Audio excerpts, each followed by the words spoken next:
Hello बच्चों। तो बेटा फर्स्ट साइंस चैप्टर का जो है ये आखिरी लेक्चर है। इसमें जो है जो भी अब पार्ट बचा है इसको हम लोग वर्कशीट मॉड्यूल से ही पढ़ लेते हैं अपने। ठीक है, तो देखो सबसे पहले हम बात करते हैं कोलाइडल विलयनों के गुणधर्मों पे। ठीक है, तो इसमें क्या है, कोलाइडी विलयनों के गुणधर्म जो है ना, कोलाइडी विलयनों के गुणधर्म, ठीक है। अब ये मेनली आप लोगों को बेटा खुद से ही पढ़ना है, ठीक है, लेकिन जो टॉपिक्स लगेंगे मेरे को उस पे मैं एक्सप्लेनेशन देता जाऊंगा। ठीक है, इसमें देखो सबसे पहले ये जो है आपका एक विस्मांगी प्रकृति होती है, मतलब विस्मांगी तंत्र होता है, ठीक है, विस्मांगी तंत्र। ओके, ये जो है बेटा एक स्थायी प्रकृति का भी होता है।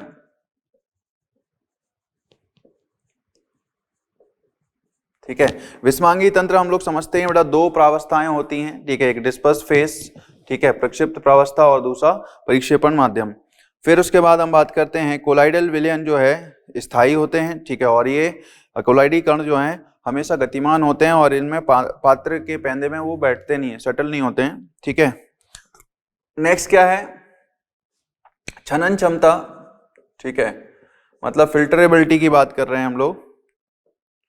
ठीक है, तो यहां पे क्या होगा, जो कोलाइडी कण है बेटा सामान्य फिल्टर पेपर से तो वो पास हो जाते हैं, लेकिन अल्ट्रा फिल्टर पेपर से पास नहीं होते हैं। ठीक है, फिर हम बात करते हैं यहाँ पे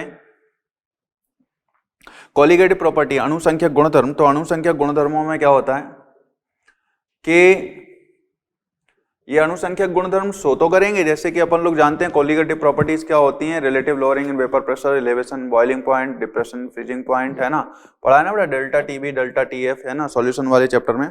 तो इसमें क्या होता है कि सॉल्यूट के जो कण होते हैं, ठीक है, उनकी कंसंट्रेशन कम होती है, संख्या कम होती है, इसीलिए क्या है अणुसंख्यक गुणधर्म शो तो करेंगे लेकिन उनका मान बहुत कम होगा। ठीक है, अच्छा, ब्राउनियन गति। ठीक है, तो ब्राउनियन गति क्या होता है ये समझते हैं। ठीक है, ब्राउनी गति जो है बेटा, ब्राउनियन मोशन जो है, इसमें क्या होता है कि जो कोलाइडी कण होते हैं बेटा, ठीक है, उनको अगर हम ऑब्जर्व करते हैं, ठीक है, तो ऐसे सर्वप्रथम रॉबर्ट ब्राउन ने देखा कोलाइडी विलयनों के परिक्षेपण माध्यम में कोलाइडी कण लगातार अनियमित रूप से क्या होते हैं बेटा, अनियमित रूप से जिगजैग जिगजैग इस तरीके से क्या होते हैं, चलते रहते हैं। ठीक है, समझो बात को, है ना। अच्छा, तो ये जो है गति जो है ना परिक्षेपण माध्यम के कणों के साथ विलय की टक्करों के कारण जो है उत्पन्न होती है। मतलब जो कोलाइडल कण हैं उनको हमेशा क्या होता है, एक जो है बल लगता रहता है, ओके, जो कि असंतुलित बल होता है, किसके द्वारा, जो माध्यम के कण हैं उनके द्वारा। ठीक है, इसलिए वो इधर से उधर भागते रहते हैं, है ना। कोलाइडी कण जितना ज्यादा छोटा होगा ब्राउनियन गति उतनी अधिक होगी। ठीक है, निलंबन और वास्तविक विलयन में जो है निलंबन जो होगा इसका, है ना, उसमें भी ब्राउनियन गति नहीं दिखती है और ना ही जो है आपका वास्तविक विलयनों में ये प्रेक्षित होती है। क्लियर, ये कोलाइडी कणों की प्रकृति पर निर्भर नहीं करती है, लेकिन इनके आकार तथा माध्यम की श्यानता पर निर्भर करती है। अगर श्यानता बढ़ेगी तो क्या है बेटा, ब्राउनियन गति का जो रेंडमनेस है ये जिगजैग वो घटेगा। ठीक है, इसी तरीके से आकार भी बढ़ेगा, तो आकार बढ़ेगा तो उस केस में भी ब्राउनियन गति घटेगी। ठीक है, अच्छा, इस तरीके से क्या बेटा गुरुत्वीय प्रभाव की वजह से जो कोलाइडी कण सेटल डाउन होकर नीचे आना चाहिए वो नहीं हो पाता। ठीक है, और ये इस तरीके से ब्राउनियन गति आपने देखो बहुत सूक्ष्म डस्ट पार्टिकल जब होते हैं, ठीक है, और खिड़की से अगर रोशनी आ रही होती है अंधेरे कमरे में, क्लियर, तो क्या होता है बेटा, अपन देखते हैं डस्ट पार्टिकल जो है लगातार यूं जिगजैग करते रहते हैं, है ना। अच्छा, तो ये तो कहानी है। अब हम बात करते हैं बेटा टिंडल प्रभाव की। ठीक है, तो टिंडल प्रभाव क्या होता है, टिंडल प्रभाव प्रकाश के प्रकीर्णन को हम लोग बोलते हैं बेटा टिंडल प्रभाव। ठीक है, कोलाइडल पार्टिकल्स के द्वारा जो है ये कोलाइडल कण जो होते हैं उनके ऊपर जब प्रकाश की किरण आती है बेटा, ठीक है, तो क्या होता है यहाँ पे, वो प्रकाश की किरण क्या होती है बेटा, जब इसके साथ क्या होता है बेटा, स्कैटर, प्रकीर्णित होती है, ठीक है, अलग अलग दिशाओं में प्रकीर्णित होती है। क्लियर। तो इस प्रकाश के प्रकीर्णन को हम लोग बोलते हैं जो है कोलाइडी कणों के द्वारा प्रकाश के प्रकीर्णन की प्रक्रिया को हम लोग बोलते हैं टिंडल इफेक्ट। टिंडल इफेक्ट बहुत सारे इसके तो उदाहरण हैं, ठीक है। जैसे हम बात करते हैं जो आकाश का नीला कलर होता है बेटा, वो इसी की वजह से है कि वातावरण में जो पार्टिकल्स हैं, ठीक है, कोलाइडी डस्ट पार्टिकल या जो भी हम लोग बोलें, तो वातावरण के अंदर जो है वो क्या करेंगे, लाइट जब आती है पृथ्वी के वातावरण में तो क्या होता है, वो उसको स्कैटर करते हैं। तो अलग अलग जो एंगल पे अपन लोगों को अलग अलग कलर दिखाई देते हैं, ठीक है, कहीं डार्क ब्लू दिखाई देगा, कहीं पे लाइट ब्लू, कहीं पे ऑरेंज टाइप का, ठीक है। तो वो अलग अलग एंगल पे अलग अलग वेवलेंथ दिखाई देती है, ठीक है।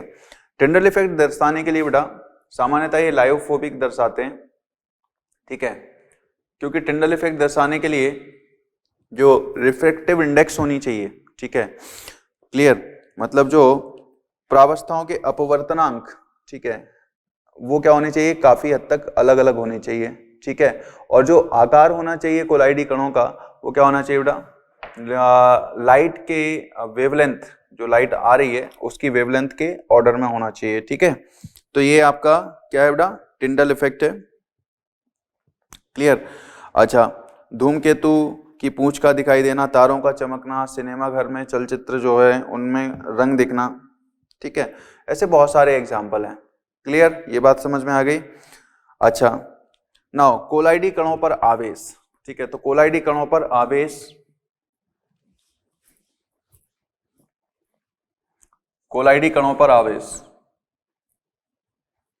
ठीक है, चार्ज, ठीक है, ऑन कोलाइडल पार्टिकल्स,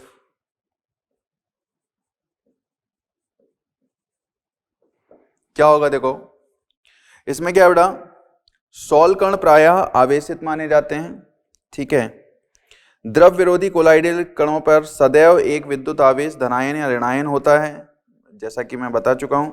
सॉल एक ही प्रकार के आवेश के कारण ये नीचे नहीं बैठते क्योंकि इनके मध्य एक प्रतिकर्षण बल लगता रहता है, ठीक है। तो सोल पार्टिकल्स जो है कोलाइडी कण, उनके ऊपर एक निश्चित आवेश होता है बेटा, धनात्मक या ऋणात्मक, तो इसकी वजह से उनके बीच में आपस में रिपल्सन होता है और इस वजह से वो स्थायित्व में नहीं आ पाते, सटल नहीं होते हैं, ठीक है। अब जो है सॉल के कणों पर जो है आवेश कई सारी वजहों से हो सकता है बेटा, ठीक है। एक तो है आपका किस माध्यम में वो उपस्थित हैं सोल पार्टिकल, जैसे कि हम बात करें प्रोटीन या अमाइनो एसिड्स है बेटा, तो अमाइनो एसिड्स में क्या है, NH2 CH2COH है, ठीक है। अगर माध्यम अम्लीय होगा, ठीक है, तो माध्यम अम्लीय होने पर यहाँ पे क्या आएगा, NH3+, ठीक है, CH2COH। और अगर माध्यम क्षारीय है तो क्या होगा, क्षारीय माध्यम में NH2 CH2COO-, ठीक है। तो हम देख सकते हैं कि अम्लीय माध्यम में ये जो सोल पार्टिकल्स हैं बेटा वो धनात्मक होंगे और यहाँ पे क्या है बेटा, ऋणात्मक होंगे क्षारीय माध्यम में, ठीक है। अच्छा, सेल्फ जो है आयनाइजेशन की बात करें तो जैसे साबुन या अपमार्जक जो होते हैं वो क्या होते हैं बेटा, खुद का ही आयनाइजेशन कर लेते हैं, तो सेल्फ आयनाइजेशन की वजह से भी क्या होता है, जैसे RCONA की बात करें हम लोग तो यहाँ पे क्या होगा, ये आयनाइज हो जाएंगे, ठीक है, CO- प्लस Na+, समझ बात को। परिक्षेपण माध्यम तथा परिक्षिप्त प्रावस्था के मध्य घर्षण से, ओके, तो घर्षण भी आएगा। धातु के सॉल निर्माण के दौरान वैद्युत परिक्षेपण विधि में सॉल कणों द्वारा इलेक्ट्रॉनों के ग्रहण करने के कारण, ठीक है। तो धातु सोल में बेटा जो है सॉल निर्माण के दौरान विद्युत परिक्षेपण विधि में, ठीक है, जो अपन लोग विद्युत परिक्षेपण कराते हैं, ठीक है, ब्रेडिग आर्क मेथड, उसमें कोलाइडी कण जल में जो है सोल कणों द्वारा इलेक्ट्रॉनों के ग्रहण करने के कारण, ठीक है, तो वो सोल कण क्या होते हैं बेटा, इलेक्ट्रॉन ग्रहण कर लेते हैं, ठीक है। तो इस वजह से क्या होता है, ये आवेश होता है। फिर उसके बाद आता है बेटा आयनों की प्राथमिकता के आधार पर अधिशोषण, ठीक है, तो एड्जॉर्प्शन ऑफ आयंस की बात है, ठीक है। तो ये एक महत्वपूर्ण कारण है, इसको समझ लेते हैं। जैसे कि सपोज अपन लोग बात करते हैं यहाँ पे कि अपन लोग क्या करें बेटा, सिल्वर आयोडाइड का अपन लोग कोलाइडल सोल बनाना चाहते हैं, ठीक है, ठीक है। तो सिल्वर आयोडाइड के कोलाइडल सोल कैसे बनाया जा सकता है बेटा, जैसे दो तरीके हैं यहाँ पे, ठीक है, कि Ki का जो विलयन है, ठीक है, उसमें AgNO3 की ड्रॉप्स डाल दो, ठीक है। तो AgNO3 की जब ड्रॉप डालोगे तो क्या बनेगा बेटा यहाँ पे AgI, ठीक है, AgI अवक्षेप बनाए, क्लियर। तो हमने मात्रा इतनी कम डाली है AgNO3 की कि अवक्षेप पूरे तरीके से नहीं बन पाएगा, क्लियर है ना। अब जैसे ही ये पार्टिकल्स बनेंगे बेटा AgI के, यहाँ पे क्या होगा, जो कॉमन आयन होगा विलयन के अंदर कौन है, I माइनस और K प्लस, तो इसके साथ AgI के साथ आयन कौन सा कॉमन है बेटा, I माइनस। ये क्या हो जाएगा, इसकी सतह पे आने लगेगा।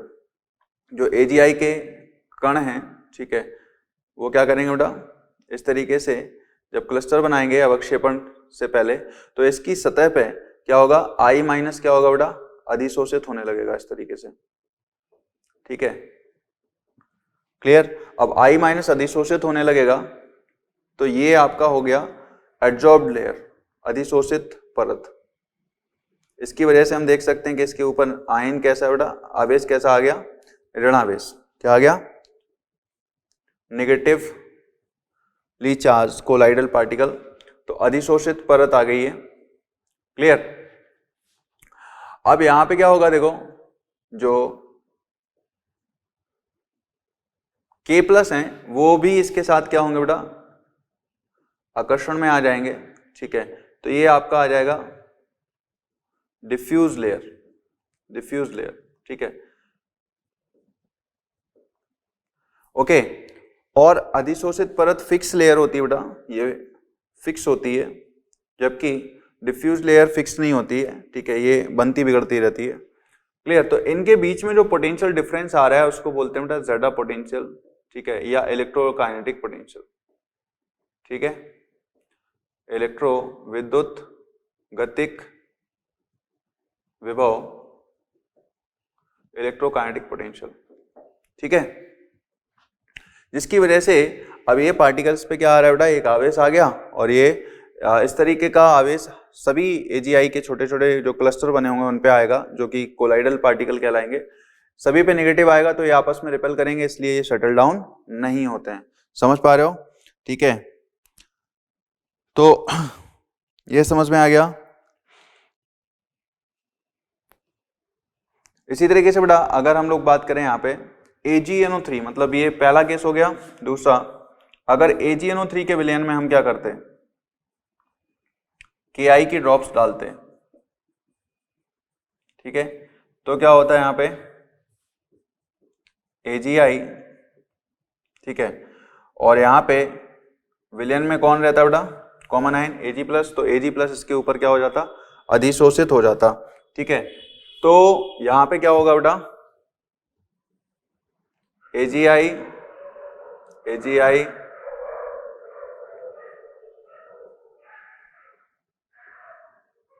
ठीक है, और यहां पे क्या होगा, ठीक है, Ag प्लस जो है एक अधिशोषित लेयर बना लेगा बेटा, ठीक है। तो ये कैसा होगा, यही AgI का कोलाइडल सोल क्या हो जाएगा, धनावेशित होगा, ठीक है। तो यहाँ पे क्या है बेटा, किस तरीके से उसको बनाया गया है इस पे भी निर्भर करेगा कोलाइडल सोल, क्लियर। अब कोलाइडल सोल जो है बेटा, इसमें आपको दे रखा है धनात्मक सोल और ऋणात्मक सोल, ठीक है। तो आप लोगों को ये एग्जांपल याद रखने हैं, अम्लीय माध्यम में protein sol, ferric hydroxide, aluminium hydroxide, ये सब क्या है, धनात्मक सोल हैं, ठीक है। क्षारीय रंजकों में जैसे मिथाइलिन ब्लू, हीमोग्लोबिन आदि के सोल।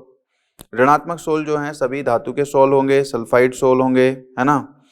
स्टार्च, गोंद, जिलेटिन, मिट्टी, रक्त एवं चारकोल के सॉल, अम्लीय रंजक जैसे कॉन्गोरेंट, है ना, ये सब आप लोगों को पढ़ लेना है, याद रख लेना है, ठीक है। अब अपन लोग बात करते हैं कोगुलेशन या स्कंदन की, ठीक है। तो कोगुलेशन क्या होता है?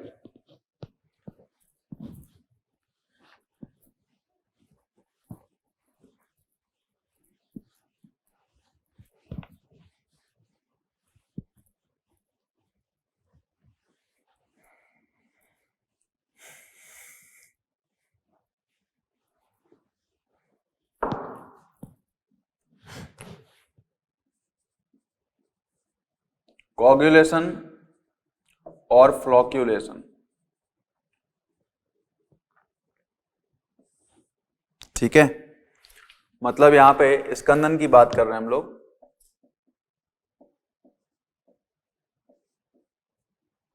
ठीक है।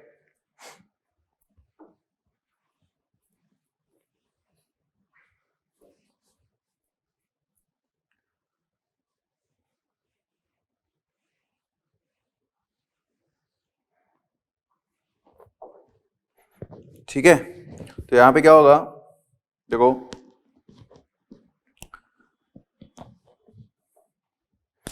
स्कंदन का मतलब क्या होता है बेटा? कोगुलेशन, जो कोलाइडल पार्टिकल है, ठीक है, वो क्या हो जाए? सस्पेंशन में, मतलब निलंबित हो जाए, ठीक है, तो स्कंदित हो जाए। तो स्कंदन करने की कई सारी विधियां हैं, उसमें बेटा एक तो है वैद्युत कण संचलन से, ठीक है, या पारस्परिक स्कंदन उबालने से, है ना, ओके, वैद्युत अपघट्य के उपयोग से। तो ये हम देख रहे हैं कोगुलेशन करने के तरीके। तो वैद्युत कण संचलन बेटा इलेक्ट्रोफोरेसिस, इलेक्ट्रोफोरेसिस यहाँ पे वैद्युत कण संचलन, इसमें क्या करते हैं अपन लोग? जो कोलाइडी विलयन होता है बेटा, ठीक है, उसको एक यू आकार की ट्यूब में भर देते हैं, ठीक है, इस तरीके से। और यहाँ पे क्या होता है? दो इलेक्ट्रोड्स डालते हैं हम लोग, एनोड और कैथोड, ठीक है।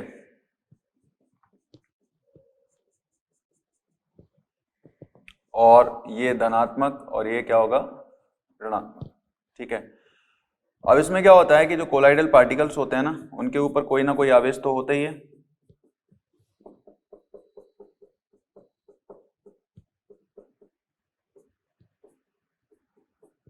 ठीक है। अब जब कोई आवेश रहेगा तो क्या होगा यहाँ पे?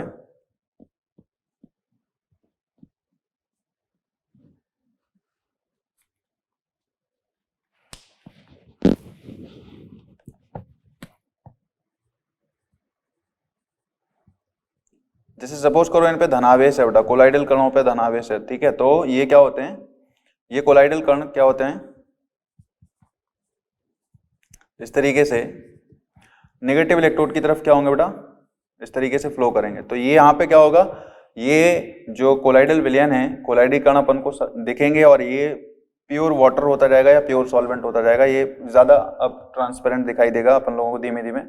और यहाँ पे क्या होगा? ये सारे पार्टिकल्स जो होंगे चिपकेंगे बेटा, ठीक है, और नेगेटिव इलेक्ट्रोड पे अपना आवेश क्या करेंगे? निरस्त कर देंगे। और निरस्त करके क्या हो जाएंगे? ये इकट्ठा हो जाएंगे, निलंबित हो जाएंगे, और इसको अपन लोग फिर स्क्रैच करके निकाल लेते हैं कोलाइडल पार्टिकल्स को, ठीक है। अच्छा, इलेक्ट्रोफोरेसिस हो गया बेटा। दूसरा क्या है आपका?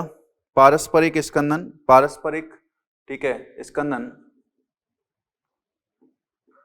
पारस्परिक स्कंदन का मतलब क्या है?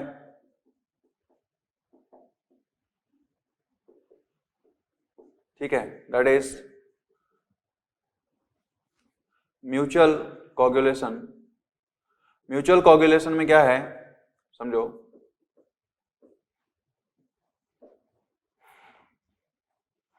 इसमें दो विपरीत आवेश के जो है कोलाइडल्स को क्या करते हैं अपन लोग? मिला देते हैं, ठीक है। तो एक धनावेशित और एक ऋणावेशित कोलाइड क्या करते हैं? यहाँ पे मिक्स कर देते हैं अपन लोग, ठीक है। और मिक्स कर देते हैं तो एक दूसरे का ये चार्ज क्या कर देंगे बेटा? न्यूट्रलाइज कर देंगे। जैसे आर्सेनिक सल्फाइड एक नेगेटिवली चार्ज सोल है और फेरिक हाइड्रोक्साइड क्या बेटा? पॉजिटिवली चार्ज सोल है। दोनों को मिला देंगे तो दोनों ही क्या हो जाएंगे? एक दूसरे को निलंबित करके दोनों ही सस्पेंशन मतलब निलंबन बना लेंगे, ठीक है। अच्छा, इसी तरीके से बेटा उबालने से क्या होता है, जो उबालने पे क्या होता है, विलयन को उबालने से कणों की गतिज ऊर्जा बढ़ जाती है ना, जिससे कणों की प्रतिकर्षण के बावजूद उनके परस्पर जुड़ने की संभावना बढ़ जाती है। ठीक है, और मतलब वो टकराएंगे तो उनकी जो डिफ्यूज लेयर थी बेटा, ठीक है, वो क्या हो जाएगी, टूट जाएगी, और इस तरीके से वो जुड़ेंगे और ये सेटल डाउन हो जाएंगे। नाउ उपयुक्त विलायक मिलाकर, ठीक है, तो द्रव स्नेही सॉल का स्कंदन प्रायः उपयुक्त विलायक मिलाकर करते हैं, क्योंकि कण आवेश रहित होते हैं। ठीक है, तो अपन लोग जल स्नेही सॉल में एसीटोन मिलाया जाता है तो स्कंदन हो जाता है बेटा। ठीक है, समझो बात को। तो ये उपयुक्त विलायक मिलाकर अपन लोग करेंगे। विद्युत अपघट्य के योग से, ठीक है, तो विद्युत अपघट्य के योग से बेटा, ठीक है, ये अपन लोग जरूर समझेंगे। ठीक है, विद्युत अपघट्य के योग से, जो पांचवा है आपका, विद्युत अपघट्य के योग से, ठीक है, अगर अपन लोग किसी कोलाइडल विलयन के अंदर बेटा एक कोई विद्युत अपघट्य डाल दें, क्लियर, तो उसका जो आवेश होगा ना कोलाइडल कणों का, वो निरस्त करने वाले आयंस अगर उसके साथ मौजूद हो गए तो क्या करेंगे, वो उसको जो है निरस्त कर देंगे और सेटल डाउन हो जाएंगे बेटा। ठीक है, जैसे कि यहाँ पे हम बात करें कि फेरिक हाइड्रोक्साइड है, ठीक है, इसके ऊपर कौन सा आवेश है बेटा, धनावेश है। ठीक है, ओके, इसमें बेरियम क्लोराइड मिला जाए, ठीक है, तो बेरियम क्लोराइड को अगर हम लोगों ने मिलाया इस कोलाइडल विलयन में, ठीक है, तो यहाँ पे क्या होगा, Cl माइनस क्या करेंगे, इसको आवेश को निरस्त कर देंगे, वो Fe+3 के साथ क्या है बेटा, कंबाइन होंगे। ठीक है, तो इसके आवेश को क्या करने लगेंगे, निरस्त कर देंगे, और ये क्या हो जाएगा, सेटल डाउन होने लगेंगे, है ना। तो हार्डी-सूल्जे रूल यहीं पे आता है बेटा, कि इससे क्वेश्चन कई सारे बनते हैं इसमें। ठीक है, तो हार्डी-सूल्जे रूल क्या बोलता है कि कोई भी विद्युत अपघट्य उसकी स्कंदन क्षमता, ठीक है, इस बात पे निर्भर करती है कि उसके ऊपर कितना आवेश है। ठीक है, तो एक ऋणावेशित सोल जो है बेटा, AS2S3 जैसे ऋणावेशित सोल है, ठीक है, इसको जो है अगर हम लोग निरस्त करना चाहते हैं तो हम लोगों को क्या करना पड़ेगा बेटा, धनायन लेने पड़ेंगे। ठीक है, तो उस स्थिति में क्या होगा, Sn+4, ठीक है, एल्यूमिनियम+3, कैटाइन जो है Na+। ठीक है, तो हार्डी-सूल्जे रूल ये बोलता है कि जो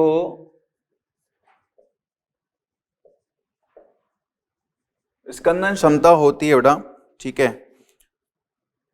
मतलब इसको कोगुलेशन पावर बोलते हैं, कोगुलेशन पावर, स्कंदन क्षमता, वो संयोजकता की पावर जो है, आयन की जो संयोजकता होगी विद्युत अपघट्य की, ठीक है, उसकी चौथी घात के समानुपाती होती है बेटा।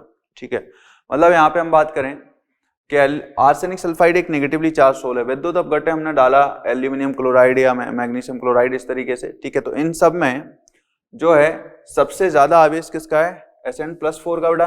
ठीक है, SnCl4 डाल दिया, तो यहाँ पे Sn+4 जो है आयन जैसे ही पानी में आएगा उस कोलाइडल विलयन में, वो इसको क्या करेगा बेटा, इसके आवेश को निरस्त करना चालू करेगा। तो सबसे आसानी से, ठीक है, Sn+4, तो इसकी स्कंदन क्षमता सबसे ज्यादा होगी बेटा, फिर एल्यूमिनियम+3 और फिर Mg2+, फिर Na+।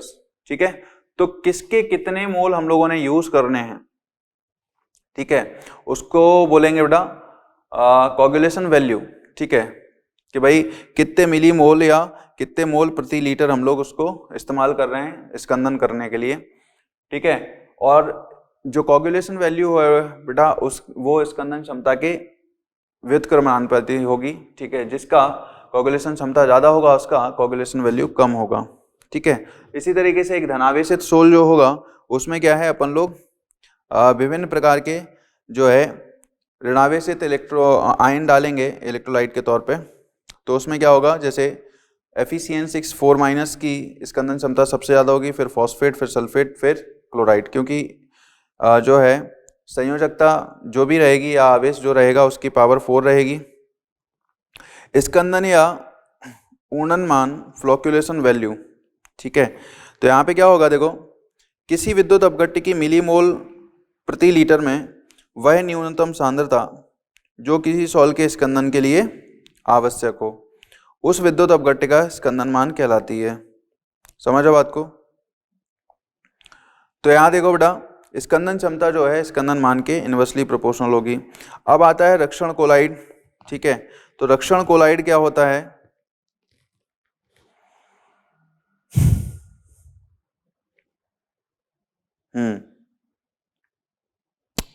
ओके, तो रक्षण कोलाइड क्या होता है बेटा? कोई लायोफोबिक सोल जो होता है ना, ठीक है, तो उस लायोफोबिक सोल के अंदर, मतलब जो द्रव विरोधी सोल है, उसमें हम लोग द्रव स्नेही सोल को थोड़ा सा मिला देते हैं। ठीक है, ताकि वो क्या कर सके बेटा? विद्युत अपघट्टिका को अगर हम लोग डालते हैं, ठीक है, तो उसके स्कंदन को वो बचा सके। क्लियर? मतलब द्रव विरोधी कोलाइडी कण जो है बेटा, वो आसानी से क्या हो सकते हैं? स्कंदित हो सकते हैं। तो इसलिए क्या है, हम लोग वहां पे द्रव स्नेही सोल को थोड़ा सा मिला देते हैं। ठीक है, तो ये द्रव स्नेही सोल के कण जो हैं एक परत बना लेते हैं द्रव विरोधी कोलाइडल कणों के ऊपर। ठीक है, इससे क्या होता है? उनका स्कंदन थोड़ा सा मुश्किल हो जाता है। ठीक है, तो इसको बोलते हैं हम लोग बेटा रक्षण कोलाइड, है ना, या स्वर्ण संख्या। ठीक है, तो स्वर्ण संख्या क्या होती है? Gold number. ठीक है, गोल्ड नंबर बेटा समझो, मैंने क्या बताया कि जो अपन लोगों ने रक्षा करने के लिए, ठीक है, उस कोलाइडी विलयन की, जो द्रव विरोधी कोलाइडी विलयन है, उसमें हम लोगों ने क्या करा? द्रव स्नेही कोलाइडी को थोड़ी सी मात्रा मिला दी। ठीक है, तो यहां पे स्वर्ण संख्या क्या होगी? स्वर्ण संख्या हम लोग डिफाइन करते हैं बेटा कि 10 ml विलयन अगर अपन लोग ले रहे हैं, ठीक है, किसका? कोलाइडल। ठीक है, तो स्वर्ण संख्या जो बेटा मिलीग्राम में वह न्यूनतम मात्रा, ठीक है, मिलीग्राम में जो है द्रव स्नेही कोलाइडी विलयन की, ठीक है, द्रव स्नेही कोलाइडी विलयन की 10 ml में वह न्यूनतम मात्रा जो स्वर्ण सोल का स्कंदन, ठीक है, 1 ml स्वर्ण सोल का स्कंदन रोक देती है। किससे बेटा? 10% NaCl से। ठीक है, समझो बात को? क्लियर? सो 10%, ये अपन लोगों ने 10 ml लिया, क्या? लायोफोबिक सोल, द्रव विरोधी सोल अपन लोगों ने लिया 10 ml। ठीक है, उसमें मिलीग्राम में वह मात्रा जो कि हम लोगों ने लायोफिलिक सोल की ऐड कराई है, ताकि क्या हो सके बेटा? अगर हम लोग 1 ml NaCl की, जिसकी सांद्रता 10% है बेटा, ठीक है, लायोफोबिक सोल कौन सा है? Gold sol. ठीक है, 10 ml गोल्ड सोल अपन लोगों ने लिया। 10 ml गोल्ड सोल, क्योंकि गोल्ड सोल क्या होता है? लायोफोबिक सोल ही होता है बेटा। उसमें हम लोगों ने लायोफिलिक सोल जो कि मिलाया है, उसकी मिलीग्राम में वह मात्रा, जिससे कि हम लोग क्या करें बेटा?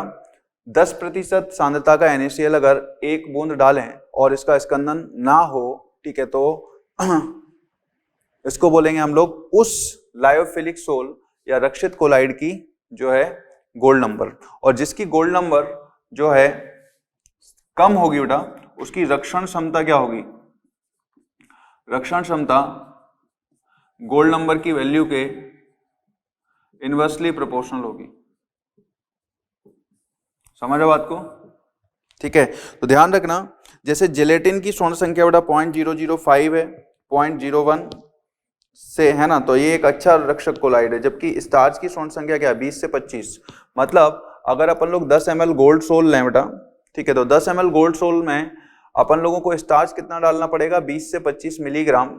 ठीक है, मान के चलो 25 है, तो 25 मिलीग्राम अपन लोगों ने डालना पड़ेगा, तब जाके अगर हम लोग उस गोल्ड सोल की रक्षा करना चाहते हैं, किससे? 1 ml जो 1 मिलीलीटर ड्रॉप है किसकी? NaCl की, तो वो रक्षित हो पाएगा। क्लियर?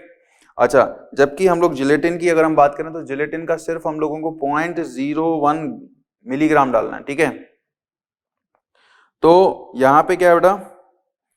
एक अच्छा रक्षक कहलाएगा ये, क्योंकि उसकी मात्रा हम लोगों को बहुत कम लेनी है।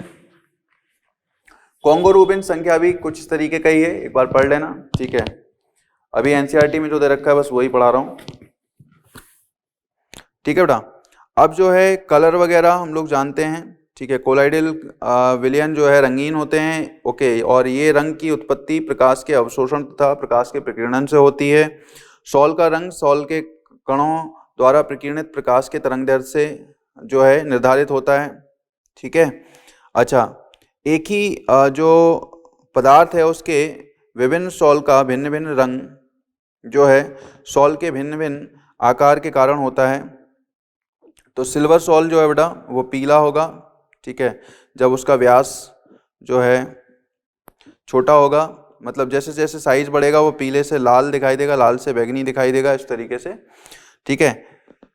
तो वो डिपेंड करता है बेटा। ऐसे ही गोल्ड सोल भी होते हैं, तो गोल्ड सोल में भी क्या है, शुरुआत में जो है लाल रंग का होता है, फिर उसके बाद पर्पल, ठीक है, वायलेट, है ना, फिर उसके बाद गोल्ड दिखाई देता है अपन को। ये समझ में आ गया। अब विद्युत कण संचलन प्रभाव मैंने बता ही दिया है बेटा, ठीक है, कि जो कोलाइडल कण होते हैं वो अपने आवेश के अपोजिट इलेक्ट्रोड की तरफ भागते हैं अगर विद्युत क्षेत्र लगाया जाए वहां पे। विद्युत और परासरण इलेक्ट्रो ऑस्मोसिस क्या होगा बेटा, जब विद्युत कण संचलन की में व्यवस्था ऐसी बनाई जाए कि विद्युत क्षेत्र में केवल प्रक्षेपण माध्यम ही गमन करता हो, ठीक है, तो इस घटना को विद्युत परासरण बोलते हैं, ठीक है। वहां पे एक क्या होगा, सेमी परमेबल मेम्ब्रेन रहेगी बेटा, ठीक है, तो ये तो अपन लोग जानते ही हैं। कोलाइडी कणों का समविभव, ठीक है, एच आयन की वह सांद्रता या पीएच का वह मान जिससे कोलाइडल कण ना तो धनावेशित हो ना ही ऋणावेशित हो, इस स्थिति को में विद्युत कण संचलन प्रतिष्ठित नहीं होता है, तो इसको बोलते हैं कोलाइड का समविभव बिंदु, ठीक है। इमल्सन क्या होते हैं बेटा, लिक्विड के कोलाइडल सोल बनते हैं, oil in water and water in oil, ठीक है। तो ये आप लोग एक बार इसको पढ़ ही लोगे बेटा, ठीक है, कि भाई जो ऑयल इन वाटर होता है, ठीक है, जैसे दूध हुआ, वेनिसिंग क्रीम हुई। वाटर इन ऑयल क्या होगा कि भाई वहां पे पानी जो है ऑयल के अंदर रहेगा, जैसे मक्खन है, कॉड लीवर ऑयल है, कोल्ड क्रीम है, ठीक है, तो ये वाटर मौजूद रहता है कोल्ड क्रीम वगैरह में, ठीक है। ऑयल एक माध्यम रहेगा, ठीक है। अब मक्खन जो होता है बेटा उसमें एल्बुमिन एक पायसी कारक होता है, एमल्सीफायर जिसको बोलते हैं। दूध में तेलीय वसा पानी में परिक्षेपित होती है, जबकि इसमें कैसीन एक पायसी कारक होता है, ठीक है। तो एमल्सीफायर या जो पायसी कारक क्या होता है बेटा, जो स्टेबलाइज कर पाए, ठीक है। साबुन तथा अपमार्जक की सफाई की क्रिया, ये तो आप लोग पढ़ लोगे, है ना।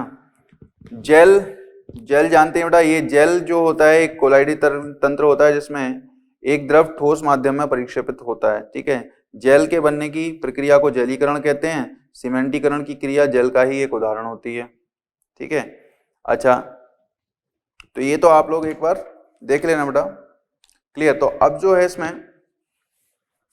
कुछ खास ऐसा बचा नहीं है। हाँ, कैटालिसिस जो उत्प्रेरक वगैरह है आप लोग एक बार पढ़ लेना और इसके क्वेश्चन सॉल्व कर लेना, ठीक है, तो आपको समझ में आ जाएगा। थ्योरेटिकल है बेटा, इसको रट्टा मार के अपन लोग क्वेश्चन सॉल्व कर लें, बाकी तो कुछ रह नहीं गया इसमें। हाँ, प्यूरिफिकेशन और रह गया बेटा। तो प्यूरिफिकेशन शुद्धिकरण की अगर हम बात करें तो शुद्धिकरण में क्या है, कोलाइडी विलयनों का शुद्धिकरण। एक होता है बेटा डायलिसिस, अपोहन क्या होता है, इस विधि में अशुद्ध सॉल्ट को हम लोग क्या करते हैं, अशुद्ध सॉल्ट का मतलब उसमें विद्युत अपघट्य जिस मात्रा में होने चाहिए उतने नहीं है, इस वजह से क्या है वो कोलाइडल विलयन अस्थायी होता जा रहा है, ठीक है। तो जैसे ब्लड भी होता है बेटा, तो ब्लड में क्या होता है कि जो विद्युत अपघट्य होते हैं उनकी वजह से वो क्या है, एक स्थायी कोलाइडी है, ठीक है। लेकिन अगर उन विद्युत अपघट्यों की जो है मात्रा बढ़ने लगे, ठीक है, तो उससे क्या होता है कि ब्लड जो उसका स्कंदन होना चालू हो जाता है, ठीक है। तो ये जो है बेटा इसमें